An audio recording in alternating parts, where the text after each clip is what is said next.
ফিরে এলাম বিরতির পর। আপনারা দেখছেন ট্রাইব টিভি। পরবর্তী যে খবরের দিকে চোখ রাখবো, আজ বুধবার গণেশ চতুর্থী। এই দিন থেকে শুরু হয়ে যায় বাঙালিদের পুজোর প্রস্তুতি। দেশজুড়ে 10 দিন ধরে চলবে গণপতির আরাধনা। কোভিড অতিমারির কারণে গত 2 বছর সাধারণ মানুষ সমবেত হতে পারেনি গণেশ চতুর্থীর আনন্দে। এবার বাঁধভাঙা জনসমাগম দেখা যাবে বলেই মনে করা হচ্ছে। সিদ্ধিদাতা গণপতির আরাধনায় দূর হয় জীবনের সব বাধাবিঘ্ন, সেরকমই বিশ্বাস ভক্ত ও পুণ্যার্থীদের মনে। সেই বিশ্বাস নিয়েই বুধবার থেকে তারা সামিল হলেন গণপতি বাপ্পার পুজো তথা উৎসবে। বুধবার সকালে নিষ্ঠা ও সমারোহের সঙ্গে আরতি পর্ব অনুষ্ঠিত হল মুম্বাইয়ের শ্রী সিদ্ধিবিনায়ক মন্দিরে। পুরোহিতদের সমবেত মন্ত্রোচ্চারণের মধ্য দিয়ে উপাসনা ও আরতি করা হয়। মুম্বাই শহরে 24টি ওয়ার্ডে 188টি কন্ট্রোল রুম খুলেছে বৃহন্মুম্বাই মিউনিসিপাল কর্পোরেশন। জনসাধারণের কাছে বিএমসির আবেদন, তারা যেন পুলিশ ও প্রশাসনের দেওয়া সব নির্দেশিকা পালন করেন। এই উৎসব সুষ্ঠুভাবে পালন করার জন্য জারি করা হয়েছে একগুচ্ছ নির্দেশিকা। গণেশ চতুর্থীতে মণ্ডপে আছড়ে পড়ে পুণ্যার্থীদের জনস্রোত, খাস মুম্বাই তো বটেই। মুম্বাই সংলগ্ন এলাকা, শহরতলি এবং মহারাষ্ট্রের অন্য অংশ থেকেও দর্শনার্থীদের ঢল নামে।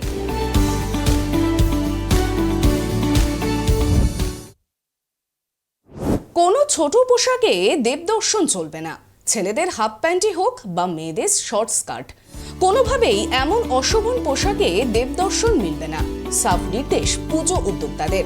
ছোট পোশাক পরে এলে পোশাক পরিবর্তন করে তবেই মিলবে গণপতি বাপ্পার দর্শনের অনুমতি। মুম্বাইয়ের অন্ধেরিচা রাজা পুজোর প্যান্ডেলে আসতে হলে মানতে হবে এই নিয়ম। মুম্বাইয়ের অন্ধেরির এই বিখ্যাত পুজো মণ্ডপের ফতোয়া নিয়ে পড়ে গিয়েছে শোরগোল।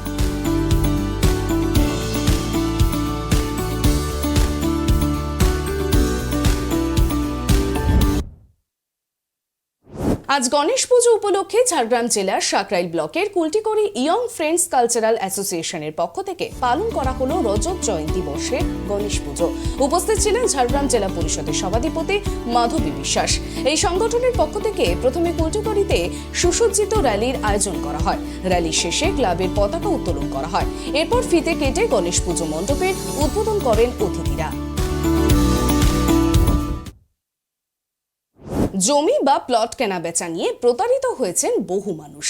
আপনি যদি এ বিষয়ে অভিজ্ঞ না হন, তবে আপনাকেও ঠকাতে ছড়িয়ে আছে বিভিন্ন দালাল কিংবা বিক্রেতা। তাই আপনাদের জন্য ট্রাইব টিভির পক্ষ থেকে রইল বিশেষ আইনি পরামর্শ।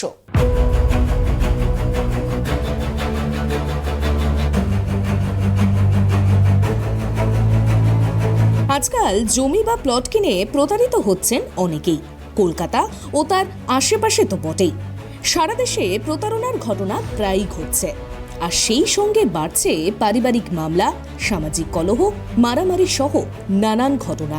সম্প্রতি প্রতারণার দায়ে বেহালার ঠাকুরপুকুর থানার পুলিশ গ্রেফতার করেছে দেওয়ান ডেভেলপার্স প্রাইভেট লিমিটেডের মালিক দীপক মণ্ডলকে। ঠাকুরপুকুর থানায় 1 থেকে 2 জন নয়, প্রায় 28 জন প্রতারিত দীপক মণ্ডলের বিরুদ্ধে অভিযোগ দায়ের করেছেন। সেই অভিযোগের ভিত্তিতেই গ্রেফতার করা হয়েছে দীপক মণ্ডলকে। দেশের বিভিন্ন প্রান্তে এরকম ঘটনা ভুরি ভুরি ঘটছে। জমি বা প্লট কেনার আগে কিছু বিষয় মাথায় রাখলে আপনি খুব সহজেই প্রতারিত হওয়া থেকে রক্ষা পেতে পারবেন।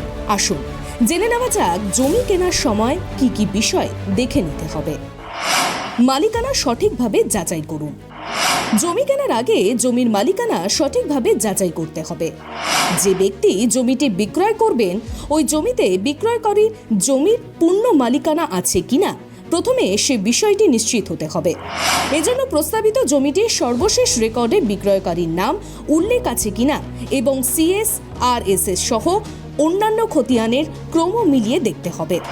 বিক্রয়ের জন্য প্রস্তাবিত জমিটি বিক্রয়কারীর দখলে থাকার বিষয় নিশ্চিত হতে হবে। জমিটি বিক্রেতা কি উপায়ে মালিক হলেন, তিনি উত্তরাধিকার সূত্রে মালিক নাকি ক্রয় সূত্রে মালিক, তা জেনে নিতে হবে। জমিটি সরকারি কোনো সংস্থা অধিগ্রহণ করছে কিনা, খাস জমির অন্তর্ভুক্ত কিনা কিংবা অর্পিত সম্পত্তি কিনা তা জেনে নিতে হবে। রেজিস্ট্রেশন অফিসের তালিকায় মালিকানার চেইন দলিল। সমস্ত ক্ষেত্রে প্রস্তাবিত বিক্রেতা 3 ভাবে জমির মালিক হতে পারে।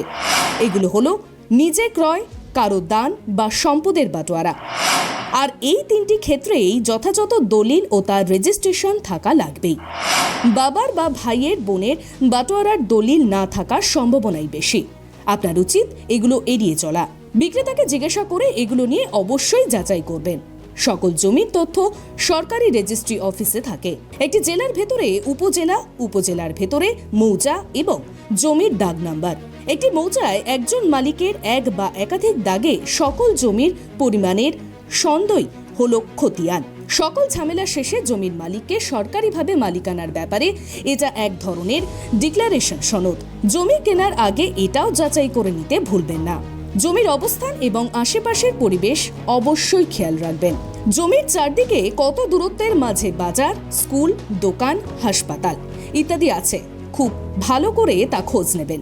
কারণ পশ্চিমবঙ্গ তথা ভারতবর্ষে বহু জমি কেনা বেচা বহুদিন থেকেই চলে আসছে, আর যেখানে এখন টাকা ট্রানজাকশন হয় সেখানে হাইলি পসিবিলিটিস থাকে যে সেখানে কিছু প্রতারক তারাও উৎপেতে থাকে যে কিভাবে এই জেনুইন যারা পারচেজার আছে এদেরকে কী করে ঠকানো যায়। আমরা দেখেছি বহু ঘটনা এরকম, এই নিয়ে বহু সিনেমাও হয়েছে যে কী করে তার প্রতারণার শিকার হয়েছে।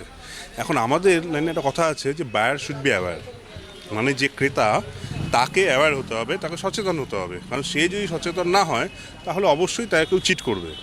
আমাদের দেশে যা ল্যান্ডের যে ল আছে সেগুলো সব কিছুই মানে প্রচণ্ড পরিমাণে প্রোটেকশন দেওয়ার বন্দোবস্ত আছে, কিন্তু সেটাকে এক্সারসাইজ করতে হবে। মানে আপনাকে প্রপারলি জানতে হবে যে আমি একটা জমি কেনার সময় আমার কী কী করণীয়, আপনার পার্টির ডিউটি কী কী আছে। যে সর্বপ্রথম আমি আপনাদের এই চ্যানেলের মাধ্যমে যত আপনাদের ভিউয়ার্স আছে তাদেরকে বলবো সবার আগে আপনি একজন প্রফেশনালসের কাছে যান, যারা এগুলো নিয়ে ডিল করে। একজন উকিলবাবুর কাছে যান, যিনি অ্যাডভোকেট সাহেব আছেন, উনি আপনাকে প্রপারলি গাইড করতে পারবেন কী ধরনের গাইডেন্সের প্রয়োজন। ফার্স্ট হচ্ছে জমি সার্চিং।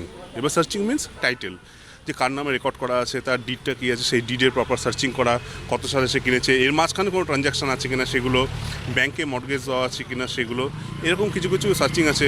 তারপর ধরুন বিএলআরও সার্চিং, যে বিএলআরওতে কীভাবে রেকর্ড হয়ে আছে, যে ওটা আছে শালি আছে কি বাস্তু আছে, তার কনভার্সন করা, সেগুলো আদৌ যদি অনেক সময় দেখা যাচ্ছে যে গভর্নমেন্টের নোটিফিকেশনের মাধ্যমে বেশ কিছু জমিকে জলায় কনভার্ট করে দিয়েছে।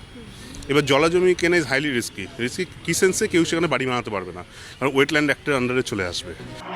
আদিবাসীদের জমি হস্তান্তরে পৃথক নিয়ম। এবার ধরুন সিমিলারলি এটা হচ্ছে ট্রাইবালদের জমি, যে আমরা দেখেছি যে একসময় ট্রাইবালদেরকে প্রচুর পরিমাণে চিটেড করা হয়েছে, প্রচুর পরিমাণে তাদেরকে চিট করা হয়েছে। তাদের যে সরলতা তার সুযোগ নিয়ে বেশ কিছু এই হোটেল ব্যবসায়ী বা এসব যেসব অঞ্চলে ট্রাইবসরা থাকে সেগুলো খুবই পরিবেশগতভাবে খুবই অ্যাট্রাকটিভ জায়গা, সেইখানে করেছে কি প্রচুর লোক গিয়ে তাদেরকেও ঠকিয়েছে। এখন ট্রাইবালদের জমি কিনতে গেলে ট্রাইবালদের কাছ থেকে প্রথমে ডিএমের, ধরুন আমি একজন ট্রাইবাল, আমাকে প্রথমে ডিএমের কাছে পারমিশন নিতে হবে। আমার স্পেশাল কারণের জন্যই একমাত্র আমি সেগুলো ছাড় পেতে পারি, জমিটা বিক্রি করার পারমিশন পেতে পারি। এখন সেটাকেও ঘুরিয়ে করছে কি যে সামান্য কিছু টাকার বিনিময়ে বেশ কিছু এই ধরনের লোকেরা যারা মুনাফাখোর বা বড় বড় বিল্ডার্সরা তারা করছে কি 99 বছর 100 বছর 200 বছর এই জন্য লিজ নিয়ে নিচ্ছে।